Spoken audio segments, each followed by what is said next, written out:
Although there was evening brightness showing through the windows of the bunkhouse, inside it was dusk. Through the open door came the thuds and occasional clangs of a horseshoe game, and now and then the sound of voices raised in approval or derision. Slim and George came into the darkening bunkhouse together. Slim reached up over the card table and turned on the tin-shaded electric light. Instantly the table was brilliant with light, and the cone of the shade threw its brightness straight downward, leaving the corners of the bunkhouse still in dusk. Slim sat down on a box, and George took his place opposite. "It wasn't nothing," said Slim. "I would have had to drown most of 'em anyway. No need to thank me about that." George said, "It wasn't much to you, maybe, but it was a hell of a lot to him. Jesus Christ, I don't know how we're going to get him to sleep in here. He'll want to sleep right out in the barn with him. We'll have trouble keeping him from getting right in a box with them pups." "It wasn't nothing," Slim repeated. "Say, you sure was right about him. Maybe he ain't bright, but I never seen such a worker. He damn near killed his partner, Bucking Barley. There ain't nobody can keep up with him. God almighty, I never seen such a strong guy." George spoke proudly. "Just tell Lenny what to do, and he'll do it if it don't take no figuring. He can't think of nothing to do himself, but he sure can take orders." There was a clang of horseshoe on iron stake outside, and a little cheer of voices. Slim moved back slightly so the light wasn't on his face. "Funny how you and him string along together." It was Slim's calm invitation to confidence. "What's funny about it?" George demanded defensively. "Oh, I don't know. Hardly none of the guys ever travel together. I hardly never seen two guys travel together. You know how the hands are. They just come in, get their bunk, and work a month, and then they quit and go out alone. Never seem to give a damn about nobody. It just kind of seems funny. A cuckoo like him and a smart little guy like you traveling together." "He ain't no cuckoo," said George. "He's dumb as hell, but he ain't crazy. And I ain't so bright neither, or I wouldn't be bucking barley for my 50 and found. If I was bright, if I was even a little bit smart, I'd have my own little place and I'd be bringing in my own crops, instead of doing all the work and not getting what comes up out of the ground." George fell silent. He wanted to talk. Slim neither encouraged nor discouraged him. He just sat back, quiet and receptive. "It ain't so funny, him and me going round together," George said at last. "Him and me was both born in Auburn. I knowed his Aunt Clara. She took him when he was a baby and raised him up. When his Aunt Clara died, then he just come along with me out working. Got kind of used to each other after a little while." Said Slim. George looked over at Slim and saw the calm, godlike eyes fastened on him. "Funny," said George. "I used to have a hell of a lot of fun with him. Used to play jokes on him because he was too dumb to take care of himself. But he was too dumb even to know he had a joke played on him. I had fun. Made me seem goddamn smart alongside of him. Why, he'd do any damn thing I told him. If I told him to walk over a cliff, over he'd go. That wasn't so damn much fun after a while. He never got mad about it, neither. I've beat the hell out of him, and he could have bust every bone in my body just with his hands, but he never lifted a finger against me." George's voice was taking on the tone of confession. "Tell you what made me stop that. One day a bunch of guys was standing around up on the Sacramento River. I was feeling pretty smart. I turns to Lenny and says, Jump in. And he jumps. Couldn't swim a stroke. He damn near drowned before we could get him. And he was so damn nice to me for pulling him out. Clean forgot I told him to jump in. Well, I ain't done nothing like that no more. He's a nice fellow, said Slim. Guy don't need no sense to be a nice fellow. Seems to me sometimes it just works the other way around. Take a real smart guy and he ain't hardly ever a nice fellow. George stacked the scattered cards and began to lay out his solitaire hand. The shoes thudded on the ground outside. At the windows, the light of the evening still made the window squares bright. I ain't got no people, George said. I seen the guys that go round on the ranches alone. That ain't no good. They don't have no fun. After a long time, they get mean. They get wanting to fight all the time. Yeah, they get mean, Slim agreed. They get so they don't want to talk to nobody. Of course, Lenny's a goddamn nuisance most of the time, said George. But you get used to going around with a guy and you can't get rid of him. He ain't mean, said Slim. I can see Lenny ain't a bit mean. Of course he ain't mean. But he gets in trouble all the time because he's so goddamn dumb. Like what happened in Weed. He stopped in the middle of turning over a card. He looked alarmed and peered over at Slim. You wouldn't tell anybody. What'd he do in Weed? You wouldn't tell? No, of course you wouldn't. What'd he do in Weed? Slim asked again. Well, he's seen this girl in a red dress. Dumb bastard like he is, he wants to touch everything he likes, just wants to feel it. So he reaches out to feel this red dress, and the girl lets out a squawk. And that gets Lenny all mixed up, and he holds on, 'cause that's the only thing he can think to do. Well, this girl squawks and squawks. I was just a little bit off, and I heard all the yelling, so I comes running, and by that time Lenny's so scared all he can think to do is just hold on. I socked him over the head with a fence picket to make him let go. He was so scared he couldn't let go of that dress, and he's so goddamn strong, you know. Slim's eyes were level and unwinking. He nodded very slowly. So, what happened? George carefully built his line of solitaire cards. Well, that girl rabbits in and tells the law she's been raped. The guys in Weed start a party out to lynch Lenny. So we sit in an irrigation ditch underwater all the rest of that day. Got only our heads sticking out from the side of the ditch. And that night, we scrammed out of there. Slim sat in silence for a moment. Didn't hurt the girl none, huh? He asked finally. Hell no. He just scared her. Well, I'd be scared too if he grabbed me, but he never hurt her.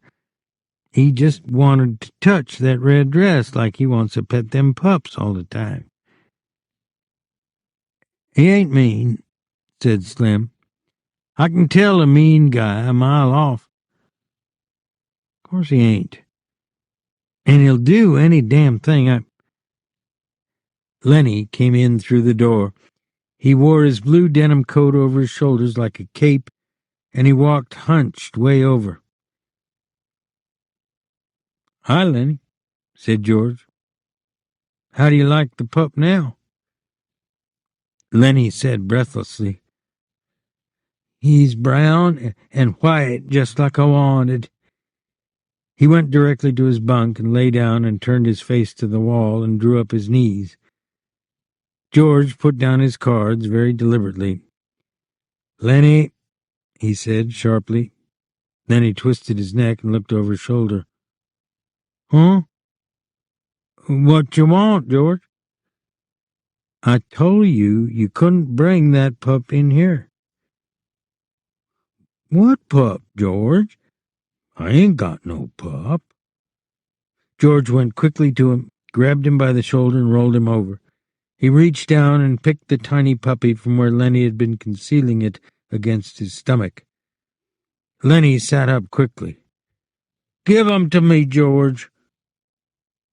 George said, You get right up and take this pup back to the nest. He's got to sleep with his mother. You want to kill him? Just born last night and you take him out of the nest? You take him back or I'll tell Slim not to let you have him. Lenny held out his hands pleadingly. Give 'em to me, George. I'll take 'em back. I didn't mean no harm, George. Honest, I didn't. I just wanted to pet him a little. George handed the pup to him. All right, you get him back there quick, and don't you take him out no more. You'll kill him the first thing you know. Lenny fairly scuttled out of the room. Slim hadn't moved. His calm eyes followed Lenny out the door. Jesus, he said. He's just like a kid, ain't he? Sure, he's just like a kid. There ain't no more harm in him than a kid neither, except he's so strong. I bet he won't come in here to sleep tonight. He'll sleep right alongside that box in the barn. Well, let him. He ain't doing no harm out there. It was almost dark outside now. Old Candy, the swamper, came in and went to his bunk, and behind him struggled his old dog. Hello, Slim. Hello, George. Didn't neither of you play horseshoes? I don't like to play every night, said Slim. Candy went on. Either you guys got a slug of whiskey? I got a gut ache. I ain't, said Slim. I'd drink it myself if I had, and I ain't got a gut ache neither. Got a bad gut ache, said Candy. Them goddamn turnips give it to me. I knowed they was going to before I ever eat 'em. The thick-bodied Carlson came in out of the darkening yard. He walked to the other end of the bunkhouse and turned on the second shaded light. Darker'n hell in here, he said. Jesus, how that nigger can pitch shoes. He's plenty good, said Slim. Damn right he is, said Carlson. He don't give nobody else a chance to win. He stopped and sniffed the air. Still sniffing, looked down at the old dog. God almighty, that dog stinks. Get him out of here, Candy. I don't know nothing that stinks as bad as an old dog. You got to get him out. Candy rolled to the edge of his bunk. He reached over and patted the ancient dog, and he apologized. Now, I've been around him so much I never notice how he stinks. Well, I can't stand him in here, said Carlson. That stink hangs around even after he's gone. He walked over with his heavy-legged stride and looked down at the dog. Got no teeth, he said. He's all stiff with rheumatism.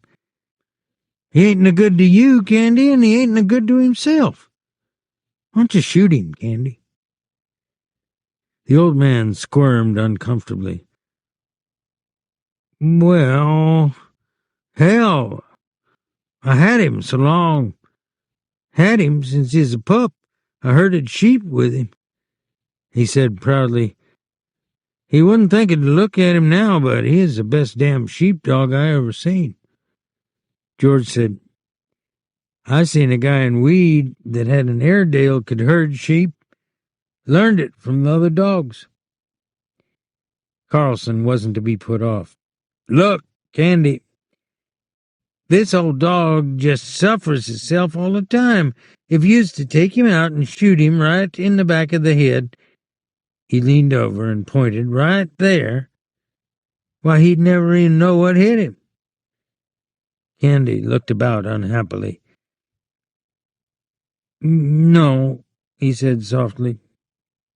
No, I couldn't do that. I had him too long. He don't have no fun, Carlson insisted, and he stinks to beat hell. Tell you what, I'll shoot him for you. Then it won't be you that does it. Candy threw his legs off his bunk. He scratched the white stubble whiskers on his cheek nervously. I'm so used to him, he said softly. I had him from a pup. Well, you ain't been kind to him, keeping him alive, said Carlson. Look, Slim's bitch got a litter right now. I bet Slim would give you one of them pups to raise up, wouldn't you, Slim? The Skinner had been studying the old dog with his calm eyes. Yeah, he said, you can have a pup if you want to. He seemed to shake himself free for speech. Carl's right, Candy. That dog ain't no good to himself. I wish somebody'd shoot me if I got old and a cripple. Candy looked helplessly at him, for Slim's opinions were law. Maybe it'd hurt him, he suggested. I don't mind taking care of him. Carlson said, the way I'd shoot him, he wouldn't feel nothing. I'd put the gun right there. He pointed with his toe, right back of the head. It wouldn't even quiver. Candy looked for help from face to face. It was quite dark outside by now. A young laboring man came in. His sloping shoulders were bent forward, and he walked heavily on his heels, as though he carried the invisible grain bag. He went to his bunk and put his hat on his shelf. Then he picked a pulp magazine from his shelf and brought it to the light over the table. Did I show you this, Slim? He asked. Show me what? The young man turned to the back of the magazine, put it down on the table, and pointed with his finger. Right there, read that. Slim bent over it. Go on, said the young man. Read it out loud. Dear Editor, Slim read slowly. I read your mag for 6 years, and I think it is the best on the market. I like stories by Peter Rand. I think he is a wingding. Give us more like The Dark Rider. I don't write many letters. Just thought I would tell you I think your mag is the best dime's worth I ever spent. Slim looked up questioningly. What you want me to read that for? Whit said, Go on. Read the name at the bottom. Slim read, Yours for Success, William Tenner. He glanced up at Whit again. What do you want me to read that for? Whit closed the magazine impressively. Don't you remember Bill Tenner? Worked here about 3 months ago? Slim thought. Little guy? He asked. Drove a cultivator? That's him, Whit cried. That's the guy. You think he's the guy who wrote this letter? I know it. Bill and me was in here one day. Bill had one of them books that just come. He was looking in it, and he says, I wrote a letter. Wonder if they put it in the book. But it wasn't there. Bill says, maybe they're saving it for later, and that's just what they done. There it is. Guess you're right, said Slim. Got it right in the book. George held out his hand for the magazine. Let's look at it. Whit found the place again, but he didn't surrender his hold on it. He pointed out the letter with his forefinger, and then he went to his box shelf and laid the magazine carefully in. I wonder if Bill's seen it, he said. Bill and me worked in that patch of field peas. We're uncultivated, both of us. Bill was a hell of a nice fellow.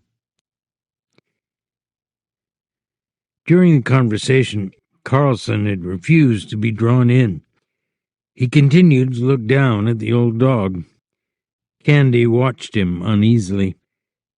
At last, Carlson said, "If you want me to, I'll put the old devil out of his misery right now and get it over with. Ain't nothing left for him. Can't eat, can't see, can't even walk without hurting." Candy said hopefully, "You ain't got no gun." "Hell, I ain't. Got a Luger. Won't hurt him none at all." Candy said, "Maybe tomorrow. Let's wait till tomorrow." "I don't see no reason for it," said Carlson. He went to his bunk, pulled his bag from underneath it, and took out a Luger pistol. "Let's get it over with," he said. "We can't sleep with him stinking around in here." He put the pistol in his hip pocket. Candy looked a long time at Slim to try to find some reversal, and Slim gave him none. At last Candy said softly and hopelessly, "All right, take him." He didn't look down at the dog at all. He lay back on his bunk and crossed his arms behind his head and stared at the ceiling. From his pocket, Carlson took a little leather thong.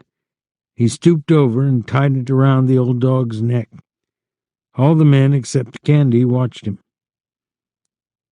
"Come on, boy.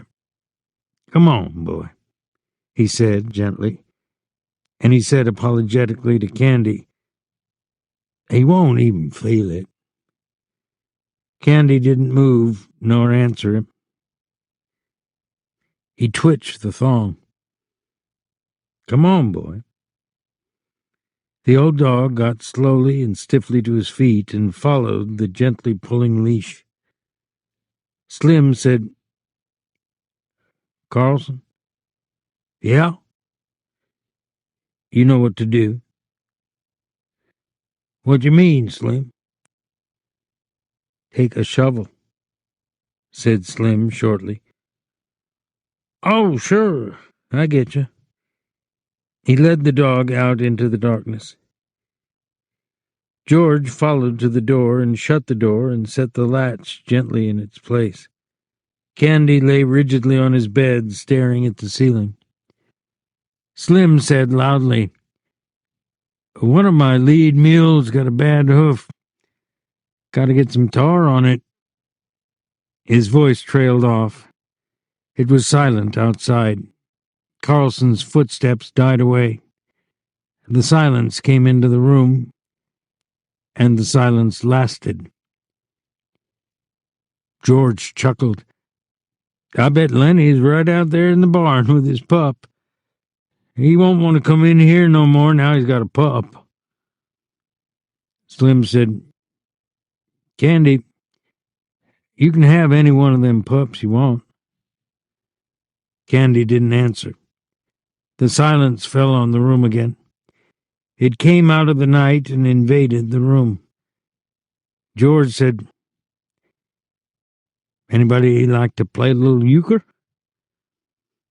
"I'll play out a few with you," said Whit.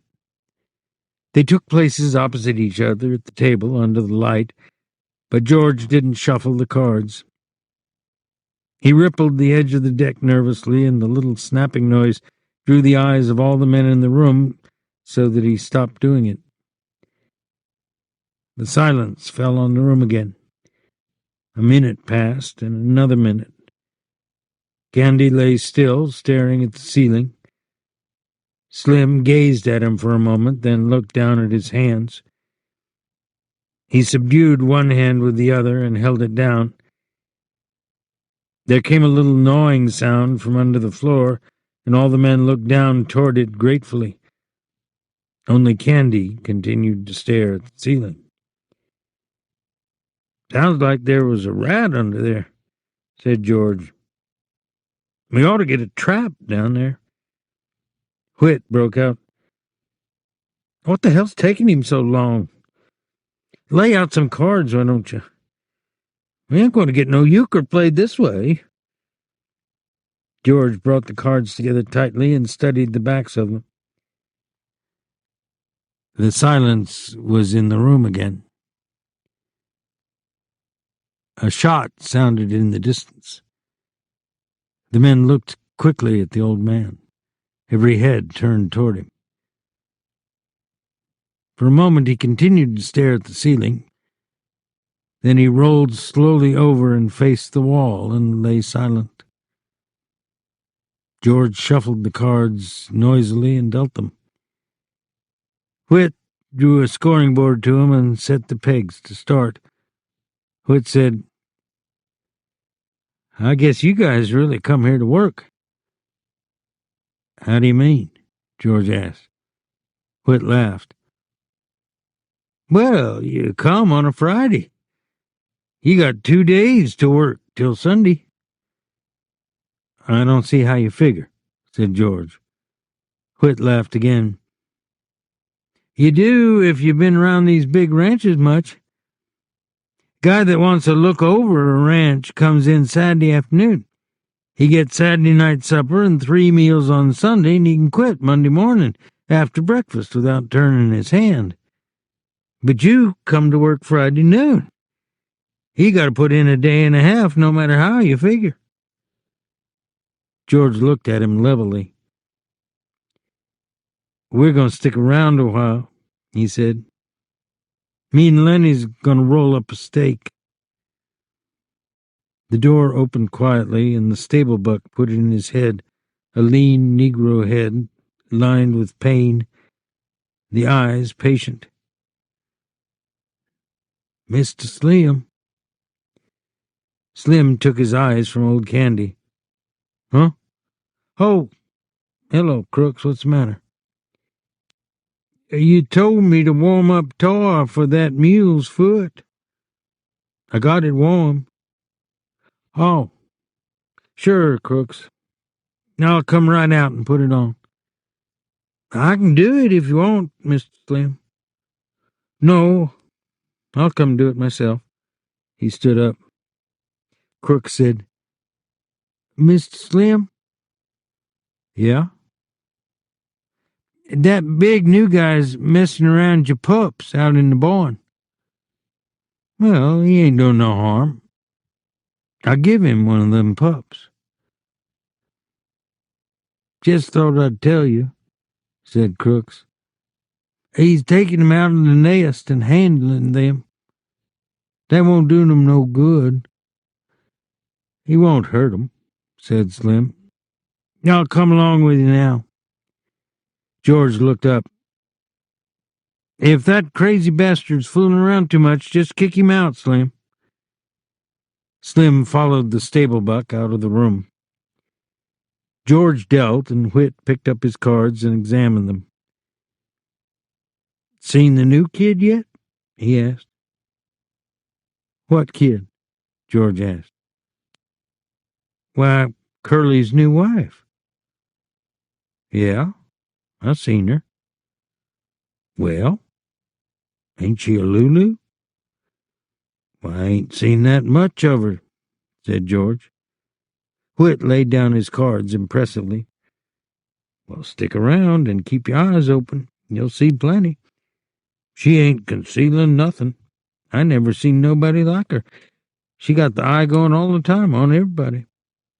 I bet she even gives the stable buck the eye. I don't know what the hell she wants. George asked casually, Been any trouble since she got here? It was obvious that Whit wasn't interested in his cards. He laid his hand down and George scooped it in. George laid out his deliberate solitaire hand, 7 cards and 6 on top and 5 on top of those. Whit said, I see what you mean. No, there ain't been nothing yet. Curly's got yellow jackets in his drawers, but that's all so far. Every time the guys is around, she shows up. She's looking for Curly or She thought she left something laying around and she's looking for it. Seems like she can't keep away from guys. And Curly's pants just crawling with ants, but there ain't nothing come of it yet. George said, she's going to make a mess. There's going to be a bad mess about her. She's a jailbait all set on the trigger. That Curly got his work cut out for him. Ranch with a bunch of guys on it ain't no place for a girl, especially like her. Whit said, if you got ideas, you ought to come in town with us guys tomorrow night. Why, what's doing? Just the usual thing. We go into old Susie's place. Hell of a nice place. Old Susie's a laugh. All his cracking jokes. Like she says when we come up on the front porch last Saturday night, Susie opens the door, and then she yells over her shoulder, "Get your coats on, girls, here comes the sheriff." And she never talks dirty, neither.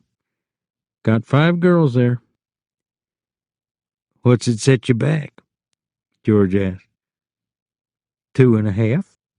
You can get a shot for 2 bits. Susie got nice chairs to sit in, too. If a guy don't want to flop, why, he can just sit in the chairs and have a couple of 3 shots and pass the time of day. And Susie don't give a damn. She ain't rushing guys through and kicking them out if they don't want to flop. Might go in and look the joint over, said George. Sure, come along. It's a hell of a lot of fun. Her cracking jokes all the time. Like she says, one time she says, I've knew people that if they got a rag rug on the floor and a Cupid doll lamp on the phonograph, they think they're running a parlor house. That's Clara's house she's talking about. And Susie says, I know what you boys want, she says. My girls is clean, she says, and there ain't no water in my whiskey. She says, if any of you guys want to look at a Cupid doll lamp and take your own chance getting burned, well, you know where to go. And she says, there's guys around here walking bow-legged 'cause they like to look at a Cupid doll lamp. George asked, Clara runs the other house, huh? Yeah, said Whit. But we don't never go there. Clara gets $3 a crack and 35 cents a shot, and she don't crack no jokes. But Susie's place is clean, and she got nice chairs. And don't let no goo-goos in, neither. Me and Lenny's rolling up a steak, said George. I might go in and sit and have a shot, but I ain't putting out no 2.5. Well, I gotta have some fun sometime, said Whit. The door opened and Lenny and Carlson came in together. Lenny crept to his bunk and sat down, trying not to attract attention. Carlson reached under his bunk and brought out his bag. He didn't look at old Candy, who still faced the wall. Carlson found a little cleaning rod in the bag and a can of oil. He laid them on his bed and then brought out the pistol, took out the magazine and snapped the loaded shell from the chamber. Then he fell to cleaning the barrel with the little rod. When the ejector snapped, Candy turned over and looked for a moment at the gun before he turned back to the wall again. Carlson said casually, Curly been in yet? No, said Whit. What's eating on Curly? Carlson squinted down the barrel of his gun. Looking for his old lady. I seen him going round and round outside. Whit said sarcastically, he spends half his time looking for her, and the rest of the time she's looking for him. Curly burst into the room excitedly. Any of you guys seen my wife? Carlson finished the cleaning of the gun and put it in the bag and pushed the bag under his bunk. I guess I'll go out and look her over, he said. Old Candy lay still, and Lenny, from his bunk, watched George cautiously. When Whit and Carlson were gone and the door closed after them, George turned to Lenny. What you got on your mind? Well, I ain't done nothing, George. Slim says I better not pet them pups so much for a while. Slim says it ain't good for 'em, so I come right in. I've been good, George. Well, I could have told you that, said George. Well, I wasn't hurting 'em none. I just had mine in my lap, petting it. George asked, Did you see Slim out in the barn? Sure I did. He told me I better not pet that pup no more. Did you see that girl? You mean Curly's girl? Yeah. Did she come in the barn? No. Anyways, I never seen her. You never seen Slim talking to her? Uh-uh. She ain't been in the barn. Okay, said George. I guess them guys ain't gonna see no fight. If there is any fighting, Lenny, you keep out of it. Well, I don't want no fights, said Lenny. He got up from his bunk and sat down at the table across from George. You sure that girl didn't come in like she come in here today? No, she never come. George sighed. You give me a good whorehouse every time, he said. The guy can go in and get drunk and get everything out of his system all at once, and no messes. And he knows how much it's going to set him back. These here jailbaits is just set on the trigger of the hoosegow. Lenny followed his words admiringly and moved his lips a little to keep up. George continued. You remember Andy Cushman, Lenny? Went to grammar school? The one that his old lady used to make hot cakes for the kids? Lenny asked. Yeah, that's the one. You can remember anything if there's anything to eat in it. George looked carefully at the solitaire hand. He put an ace up on his scoring rack and piled a 2, 3, and 4 of diamonds on it. Andy's in San Quentin right now on account of a tort, said George. Lenny drummed on the table with his fingers. George? Huh? George? How long's it going to be till we get that little place and live on the fat of the land? And rabbits? I don't know, said George. We got to get a big steak together. I know a little place we can get cheap, but they ain't giving it away. Old Candy turned slowly over. His eyes were wide open. He watched George carefully. Lenny said, Tell about that place, George. I just told you just last night. Go on. Tell again, George. Well, it's 10 acres, said George. Got a little windmill, got a little shack on it, and a chicken run. Got a kitchen, orchard, cherries, apples, peaches, cots, nuts. Got a few berries. And there's a place for alfalfa and plenty of water to flood it. And there's a pig pen. And rabbits, George. No place for rabbits now, but I could easily build a few hutches and you could feed alfalfa to the rabbits. Damn right I could, said Lenny. You goddamn right I could. George's hands stopped working with the cards. His voice was growing warmer. And we could have a few pigs. I could build a smokehouse like the one Grandpa had, and when we kill a pig, we can smoke the bacon and the hams and make sausage and all like that. And when the salmon run up river, we could catch 100 of 'em and salt 'em down or smoke 'em. We could have 'em for breakfast. Ain't nothing so nice as smoked salmon. when the fruit come in, we could can it. And tomatoes, they're easy to can. Every Sunday we'd kill a chicken or a rabbit. Maybe we'd have a cow or a goat. And the cream is so goddamn thick, you gotta cut it with a knife and take it out with a spoon. Lenny watched him with wide eyes, and old Candy watched him too.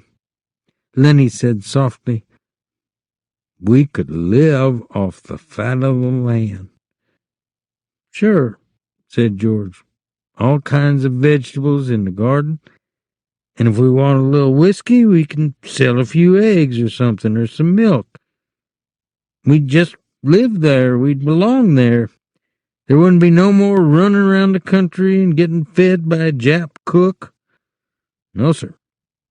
We'd have our own place where we belonged and not sleep in no bunkhouse." "Tell about the house, George," Lenny begged. "Sure.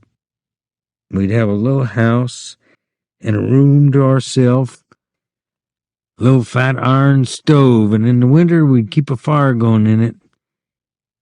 It ain't enough land, so we'd have to work too hard, maybe 6, 7 hours a day.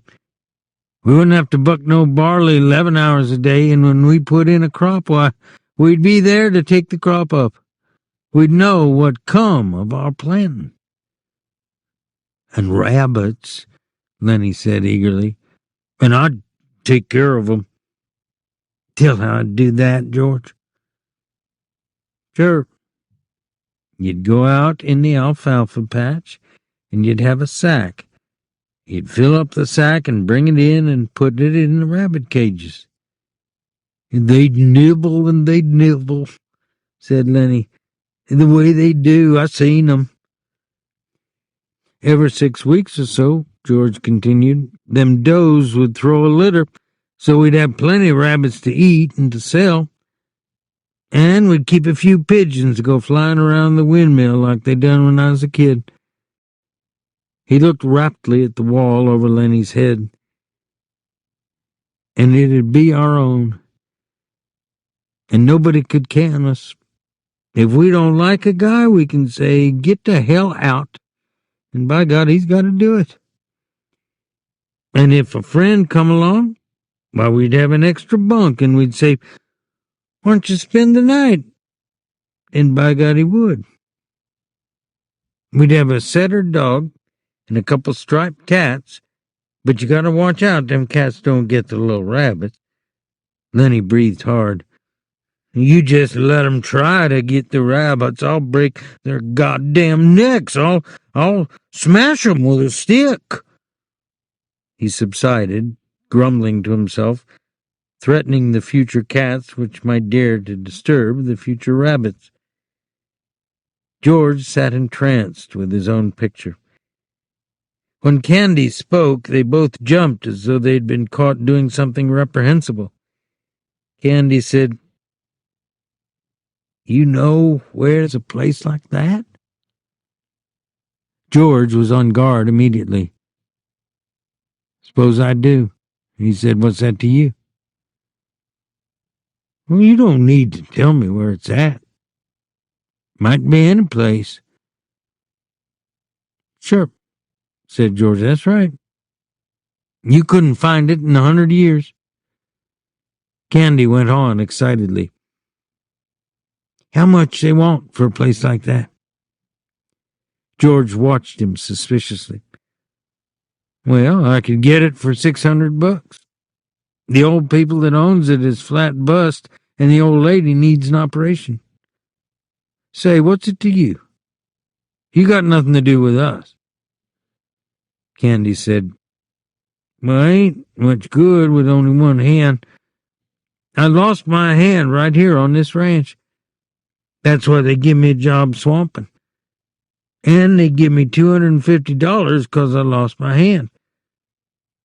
And I got 50 more saved up right in the bank right now. There's 300. And I got 50 more coming the end of the month. Tell you what," he leaned forward eagerly, "suppose I went in with you guys.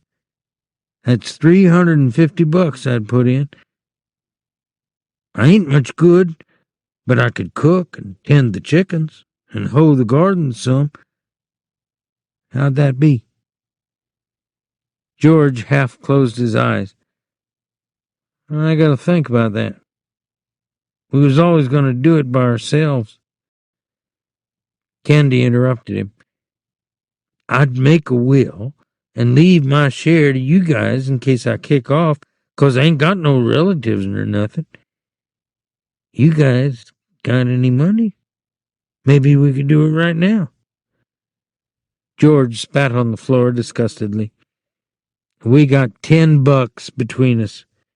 Then he said thoughtfully, "Look, if me and Lenny work a month and don't spend nothing, we'll have $100. That'd be $450. I bet we could swing her for that. Then you and Lenny could go get her started, and I'd get a job and make up the rest, and you could sell eggs and stuff like that." They fell into a silence. They looked at one another, amazed. This thing they'd never really believed in was coming true. George said reverently, "Jesus Christ, I bet we could swing her." His eyes were full of wonder. "I bet we could swing her," he repeated softly. Candy sat on the edge of his bunk. He scratched the stump of his wrist nervously. "I got hurt 4 years ago," he said. "They'll can me pretty soon. Just as soon as I can't swamp out no bunkhouses, they'll put me on the county. Maybe if I give you guys my money, you'll let me hoe in the garden even after I ain't no good at it. And I'll wash dishes and little chicken stuff like that.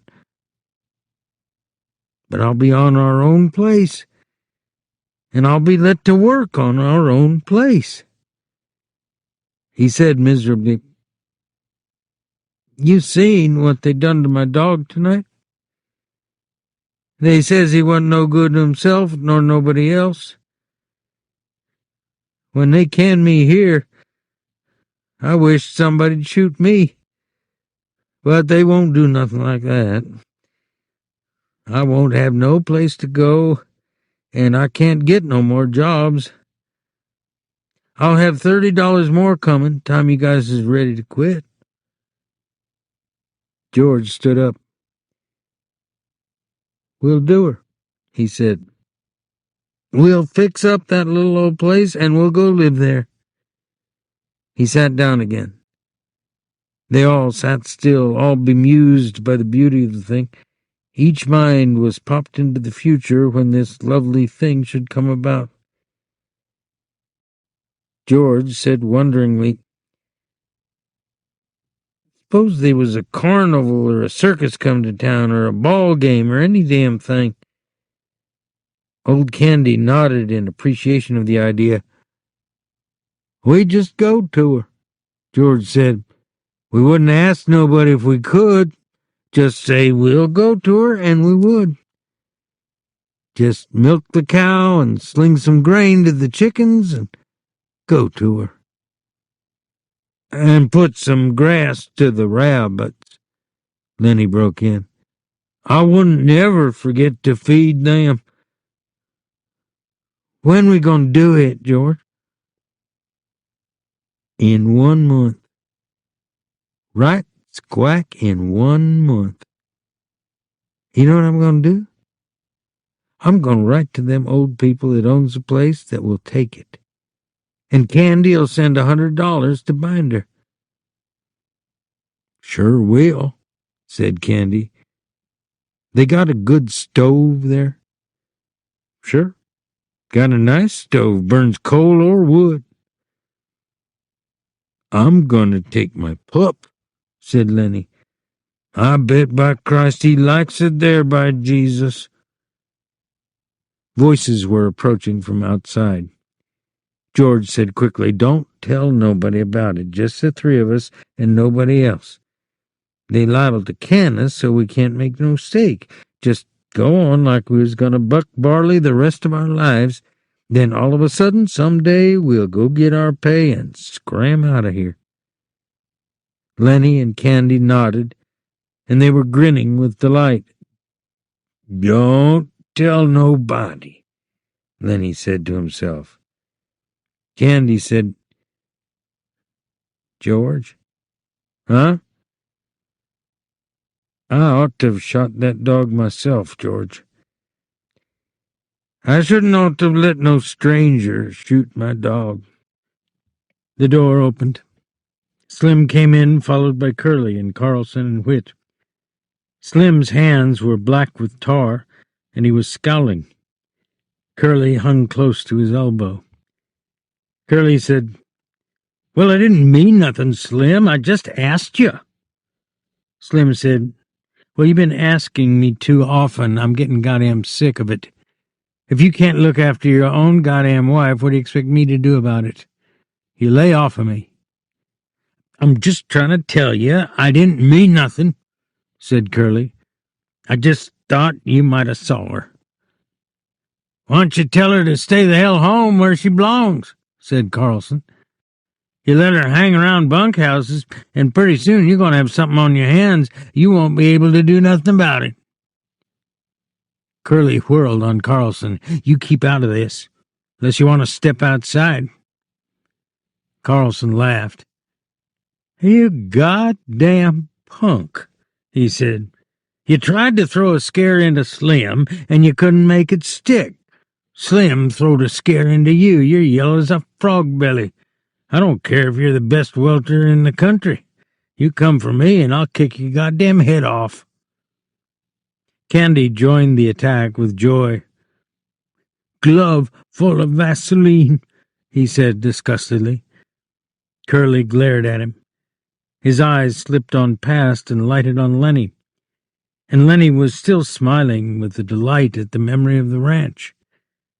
Curly stepped over to Lenny like a terrier. "What the hell you laughing at?" Lenny looked blankly at him. "Huh?" Then Curly's rage exploded. "Come on, you big bastard, get up on your feet. No big son of a bitch gonna laugh at me. I'll show you who's yellow." Lenny looked helplessly at George, and then he got up and tried to retreat. Curly was balanced and poised. He slashed at Lenny with his left, then smashed down his nose with a right. Lenny gave a cry of terror. Blood welled from his nose. "George," he cried. "Make 'em let me alone, George." He backed until he was against the wall, and Curly followed, slugging him in the face. Lenny's hands remained at his sides. He was too frightened to defend himself. George was on his feet, yelling, "Get him, Lenny! Don't let him do it!" Lenny covered his face with his huge paws and bleated with terror. He cried, "Make 'em stop, George!" Then Curly attacked his stomach and cut off his wind. Slim jumped up. "The dirty little rat," he cried. "I'll get him myself." George put out his hand and grabbed Slim. "Wait a minute," he shouted. He cupped his hands around his mouth and yelled, "Get 'em, Lenny!" Lenny took his hands away from his face and looked about for George, and Curly slashed at his eyes. The big face was covered with blood. George yelled again, "I said get him!" Curly's fist was swinging when Lenny reached for it. The next minute, Curly was flopping like a fish on a line, and his closed fist was lost in Lenny's big hand.